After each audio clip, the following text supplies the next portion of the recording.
오늘은 오순절과 성령 강림이라는 제목으로 말씀을 전하겠습니다. 돌아오는 주일이 성령 강림절로 교회에서 지킵니다. 그래서 오늘은 저희들이 목요 여성 예배에서 미리 성령 강림절이 도대체 뭔가 이것을 미리 배우고, 그리고 현재 나는 어떻게 살아야 하는지 배워보도록 하겠습니다. 이스라엘 백성들이 출애굽할 때 죽음을 넘어갔다 해서 기억하는 절기가 유월절입니다. 신약에 훌쩍 뛰어 넘어와서 예수님이 십자가에서 돌아가신 날이 유월절입니다. 그리고 유월절이 지나서 안식일에 첫 이삭한단과 어린 양 제물을 하나님께 바치는 것이 이 날이 초실절입니다. 신약에 와서 보니까 예수님께서 부활의 첫 열매다 하면서 부활하신 날이 초실절입니다. 이 초실절부터 50일을 재어서 추수하는 날이 오는데 그날이 오순절입니다. 백성들이 유월절을 지키고 이제 광야로 나와서 걸어서 도착한 것이 시내산입니다. 며칠 걸렸을까요?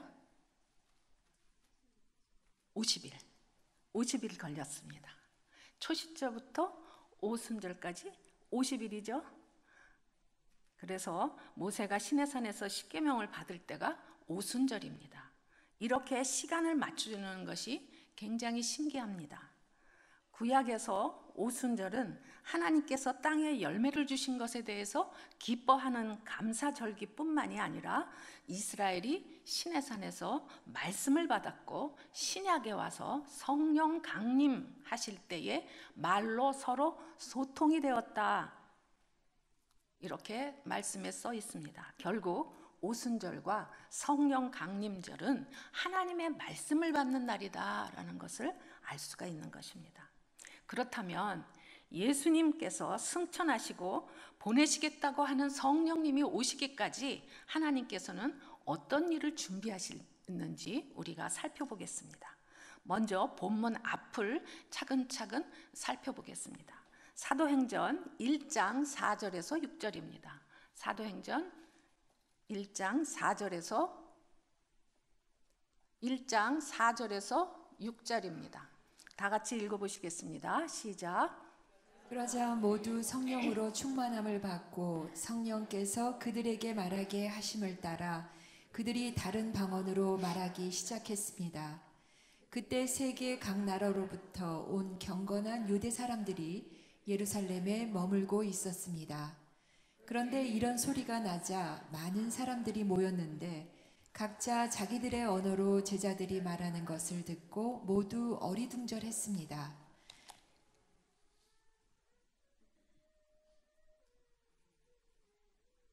(1장 4절에서 6절입니다) 사도행전 1장 4절에서 6절입니다.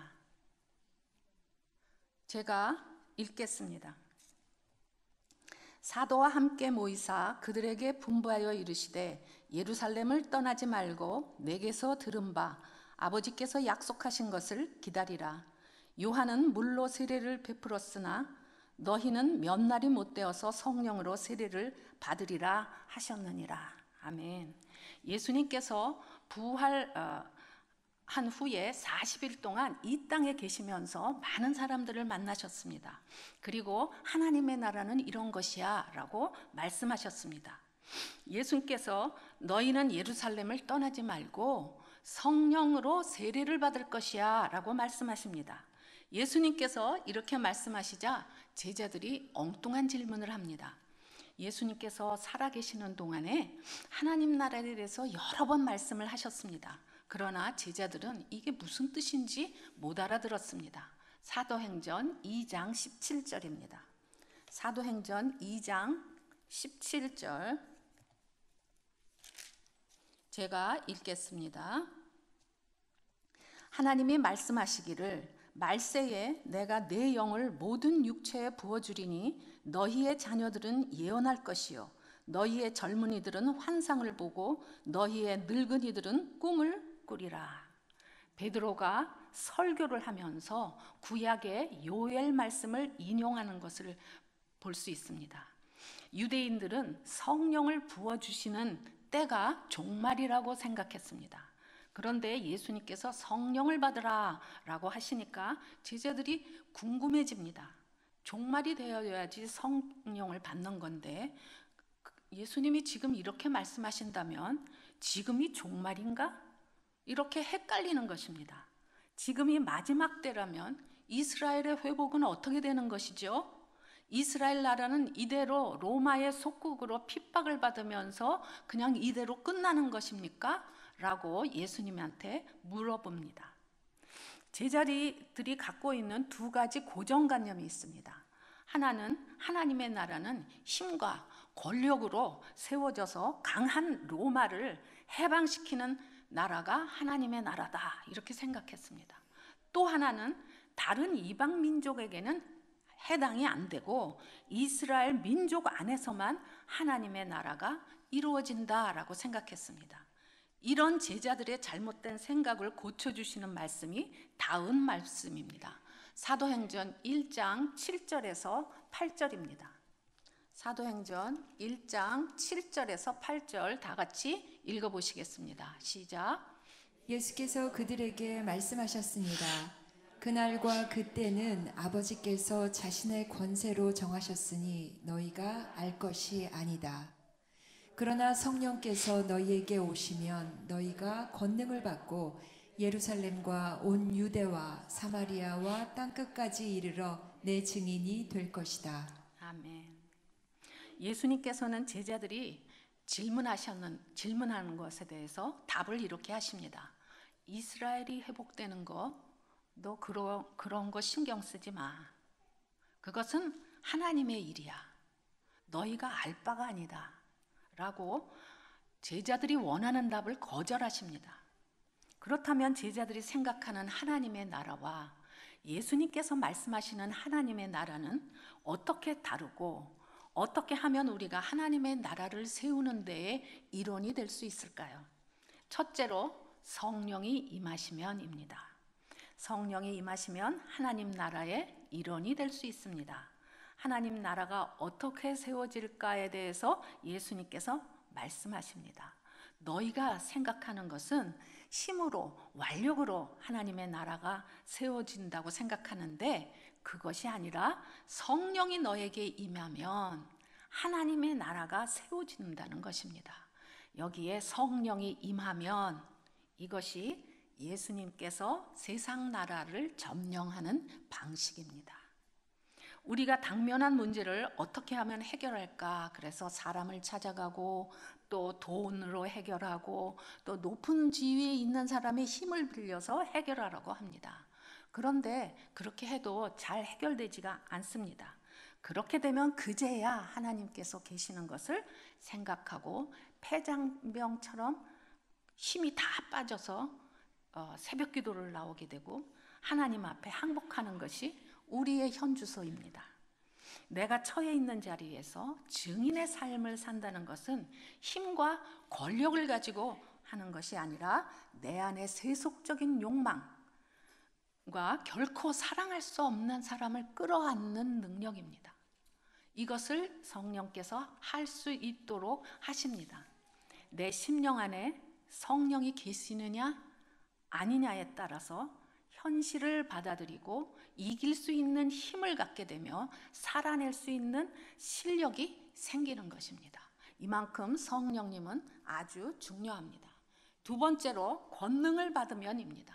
권능을 받으면 하나님 나라의 일원이 될 수 있습니다. 권능은 어떻게 받습니까? 성령이 임하면 받습니다.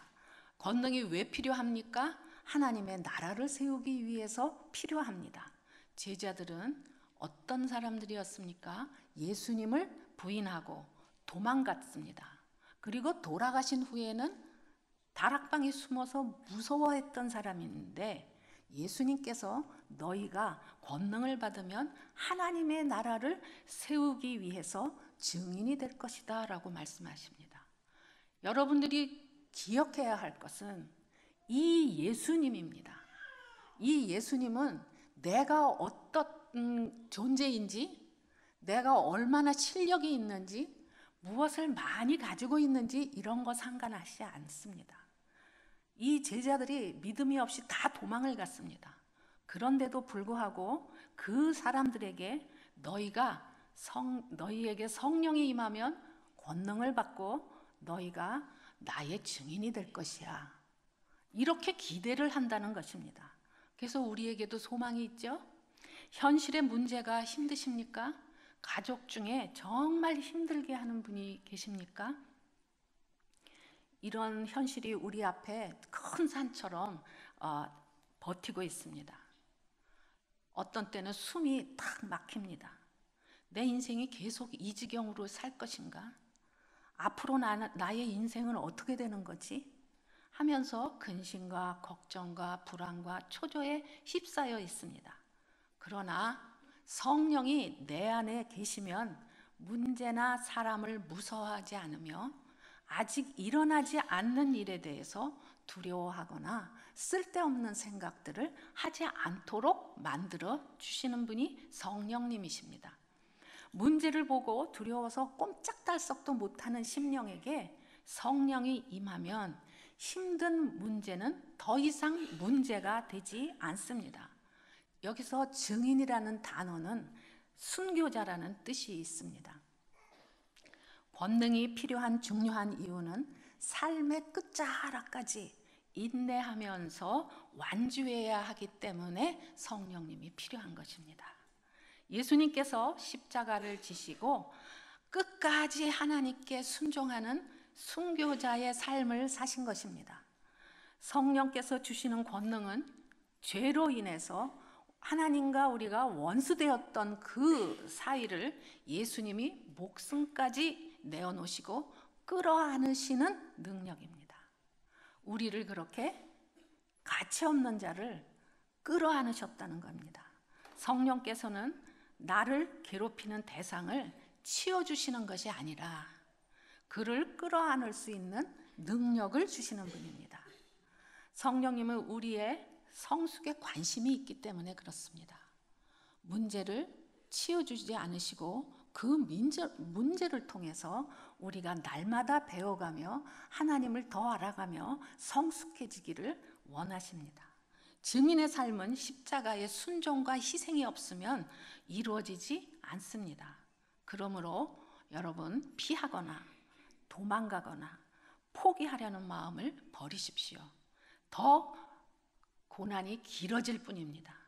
성령님께서 여러분 옆에 계시기 때문에 성령님께 완전히 맡기시는 것이 가장 빠른 길입니다. 구체적으로 그러면 어떻게 해야 하는가요? 나의 문제, 나를 괴롭히는 그 대상을 십자가 앞으로 가져가는 겁니다. 그 앞에서 우십시오. 그리고 너무 힘들다고 마음을 쏟아놓으십시오. 문제를 치워달라고 간구하십시오. 나는 더 이상 못 살겠다, 못 견디겠다, 내 마음을 다 토로하는 겁니다. 그렇게 할 때 나의 내면을 주님께서 보여주십니다. 그리고 나 스스로 답을 찾게 하는 인격적인 예수 그리스도를 만나실 수 있습니다. 문제는 해결되지 않았지만 내가 누구인지 알게 됩니다. 또 보는 관점이 달라집니다.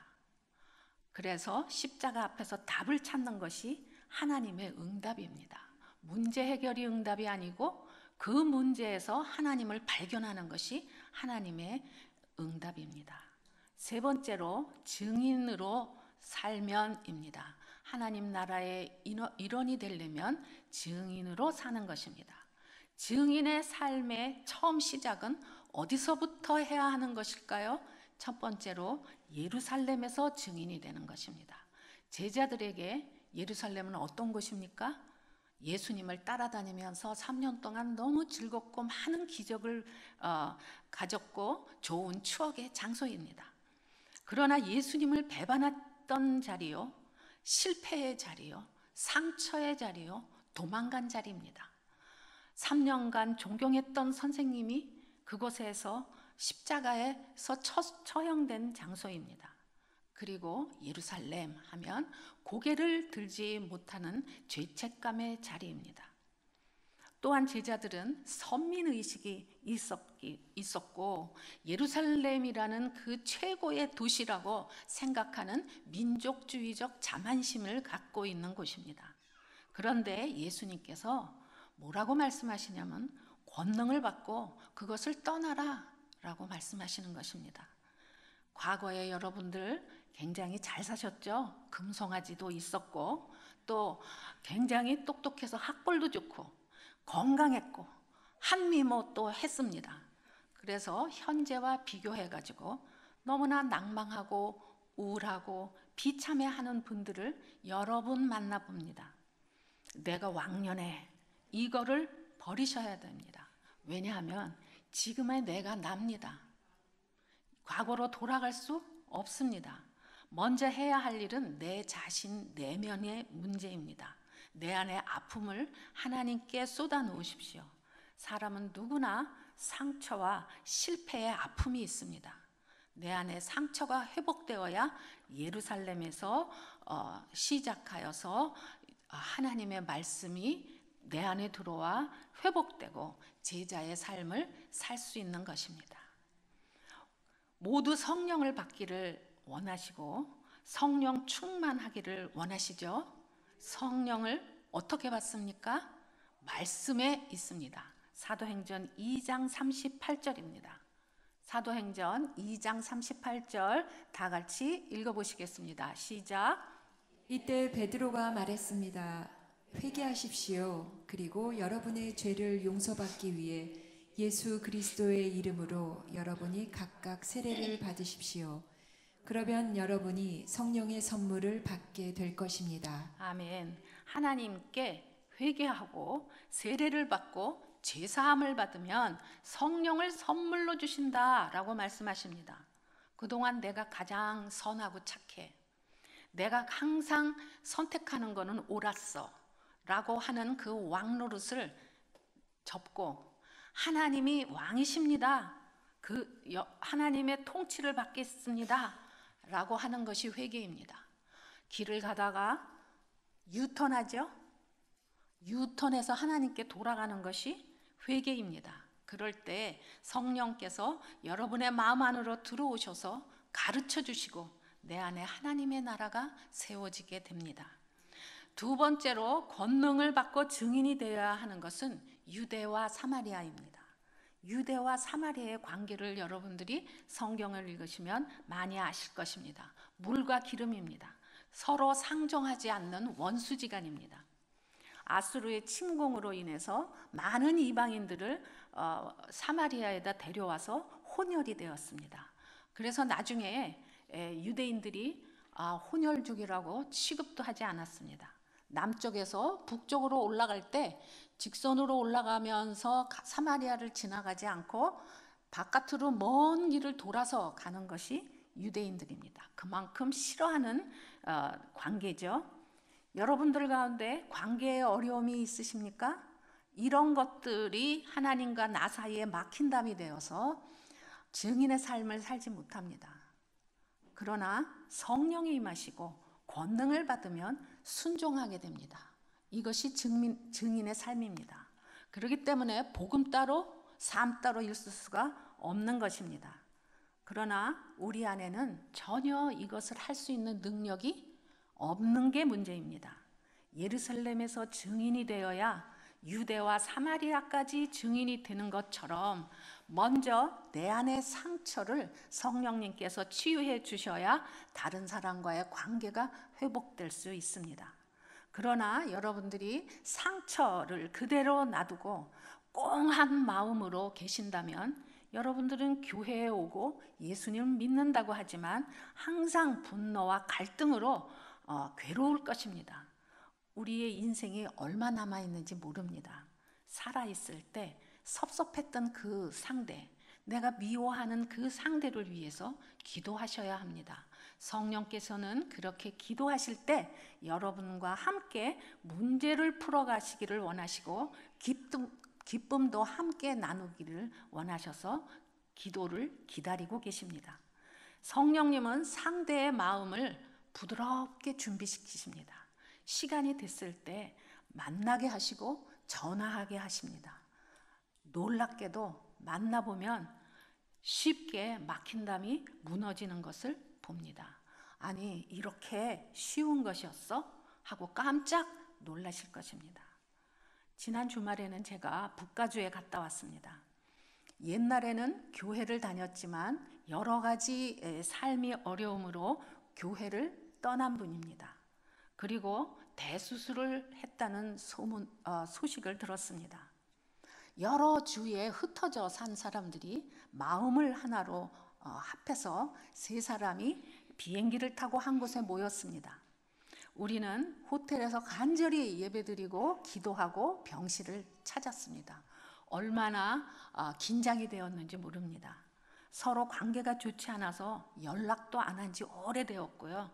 악화된 관계가 과연 풀릴까 많이 염려가 되었습니다. 환자는 먼 길을 비행기를 타고 각처에서 사람들이 모였다는 데에 일단 감동을 했고요.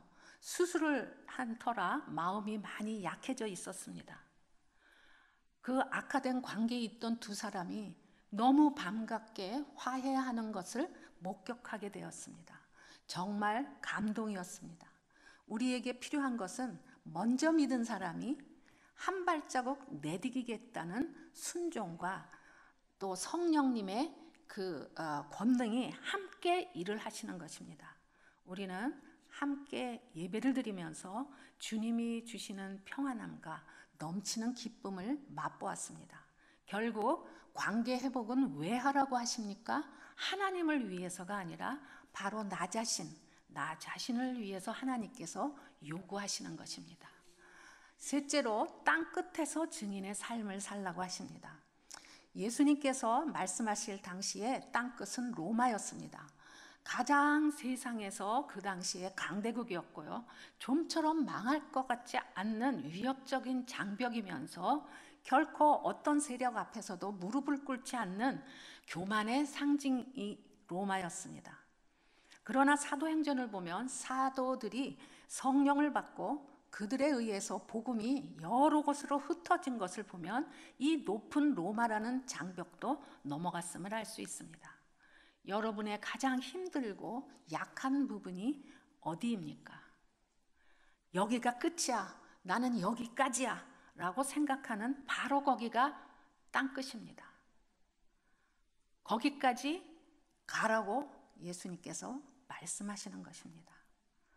제자들이 처음으로 한 일이 무엇이냐 하면 공석이었던 가룟 유다의 자리에 마띠아를 세우면서 이스라엘의 12지파가 회복되는 상징적인 행동을 합니다. 이제 주님이 주시는 성령을 받으면 이제 땅끝까지 가는 것입니다. 이 뜻은 무엇이냐? 여러분들의 그 관계에서 하나하나 다 해결을 하고 함께 땅끝까지 증인의 삶을 사는 것입니다. 사도행전 2장 1절에서 4절입니다. 사도행전 2장 1절에서 4절입니다. 다 같이 읽어보십니다. 시작. 마침내 오순절이 이르렀을 때 그들이 모두 함께 한 곳에 모여 있었습니다. 그때 하늘로부터 갑자기 급하고 강한 바람 같은 소리가 있었고 그들이 앉아있던 온 집을 가득 채웠습니다.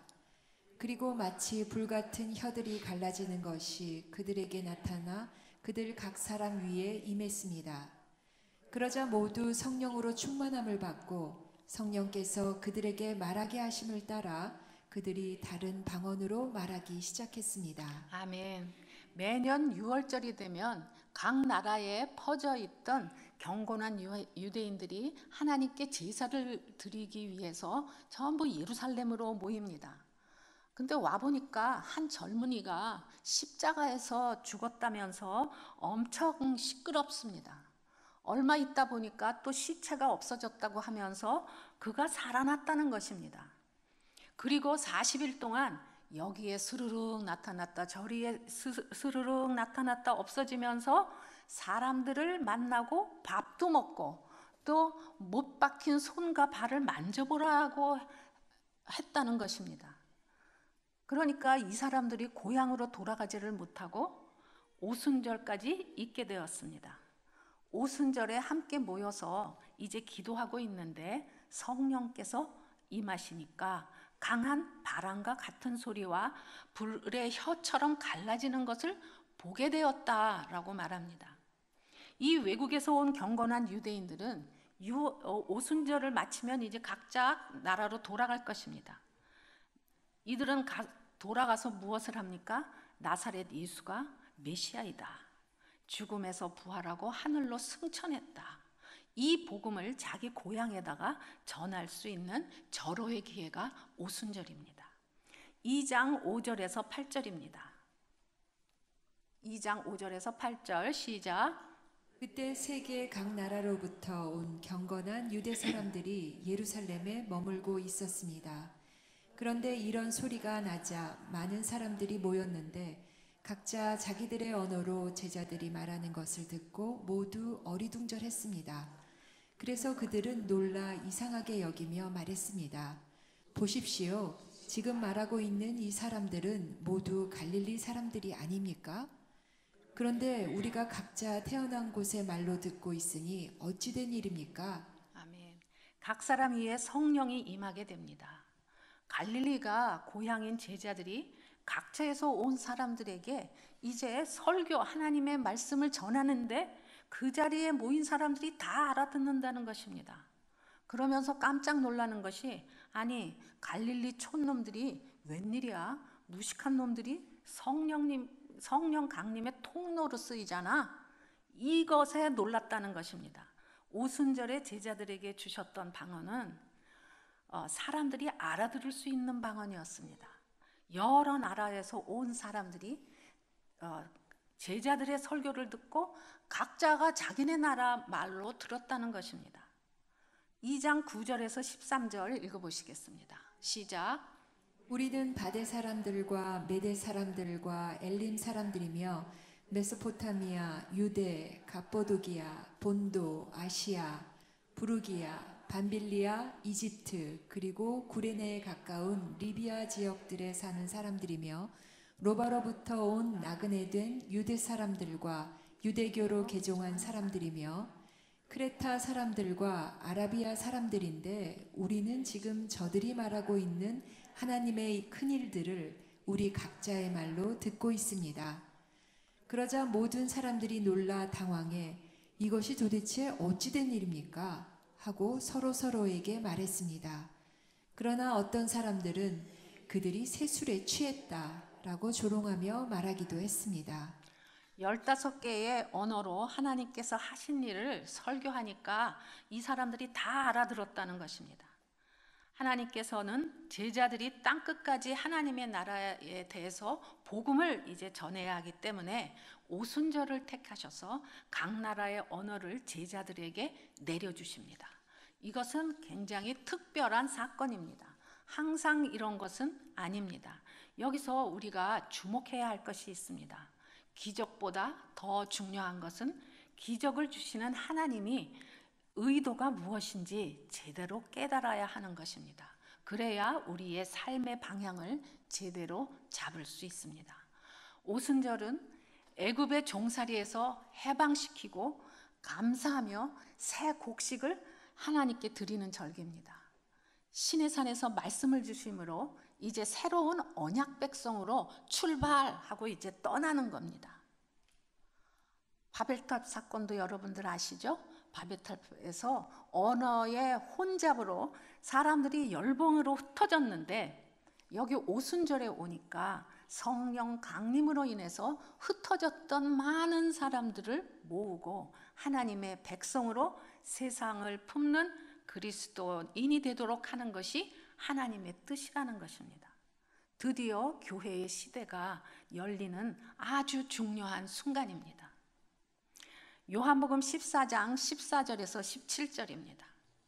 요한복음 14장 14절에서 17절 다 같이 읽어보십니다. 시작. 너희는 내 이름으로 무엇이든지 구하라. 그러면 내가 다 이루어 주겠다.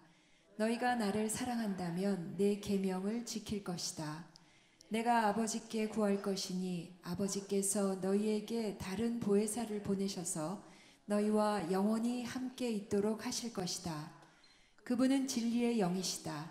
세상은 그분을 볼 수도 없고 알 수도 없기 때문에 그분을 받아들일 수가 없다. 그러나 너희는 그분을 안다.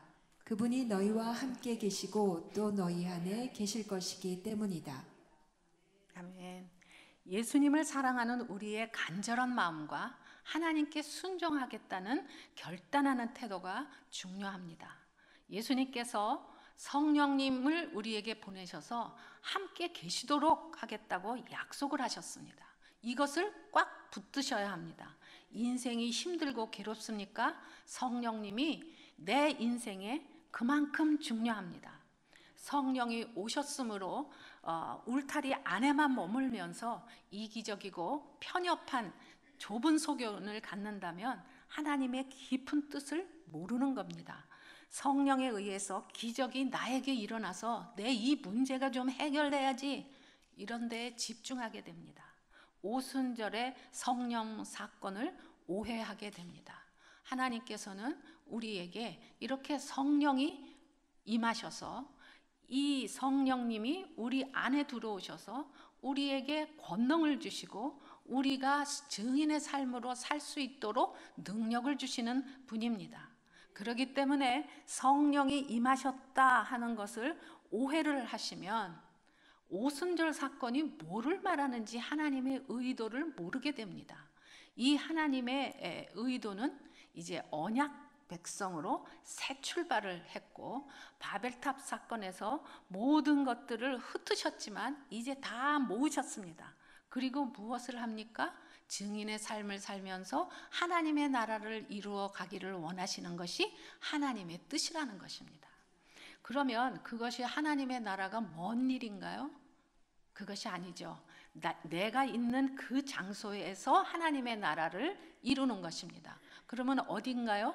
가정이고 직장이고 자녀들 앞에서 교회에서 이것을 해야 한다는 것입니다. 하나님의 기적 사건 앞에 가져야 할 우리의 마음은 어떤 것이어야 할까요? 우리는 갈릴리 사람처럼 내세울 것이 없는 사람입니다. 하나님께서 부르셔서 사용되는 것뿐입니다. 우리의 부족함을 아시고도 가족을 우리에게 위탁하셨습니다. 하나님께서 말 안 듣는 자녀를 나한테 데려오셨습니다. 하나님께서 나와 정말 소통이 안 되는 남편을 내 앞에 데려다 놓으셨습니다. 그러면 도망가고 피해야 할 것이 아니라 하나님의 뜻을 깨달아 알아야 하는 것입니다. 날마다 성령님을 의지하고 땅 끝까지 가라라고 말씀하십니다. 그 문제를 넘어가야 합니다. 우리는 무가치한 자리에서 위대한 부르심의 자리로 나온 사람들임을 날마다 확인해야 합니다. 사랑하는 여러분, 진리의 영이신 성령님이 오셔서 주위에 있는 사람들과 문제들을 끼어 안을 수 있을 만큼의 권능을 받게 하십니다. 예수님을 사랑하는 증인의 삶을 여러분들이 성령님이 오시면 살게 될 것입니다. 여러분의 삶 전반에 성령님의 흔적이 많이 남기를 축복합니다. 아멘. 그래서 여러분 때문에 여러분의 가족과 자녀와 남편이 수지맞는 그런 가정이 되기를 축복합니다. 아멘. 찬양 한 곡 부르시고 기도하겠습니다. 여러분들 찬양을 부를 때 그냥 부르지 마시고 가슴에 손을 얹으시고 지금 성령께 집중하십시오. 성령이 어디 계십니까? 우리 마음에 계십니다. 그런데 우리가 집중을 안 하면 알 수가 없습니다.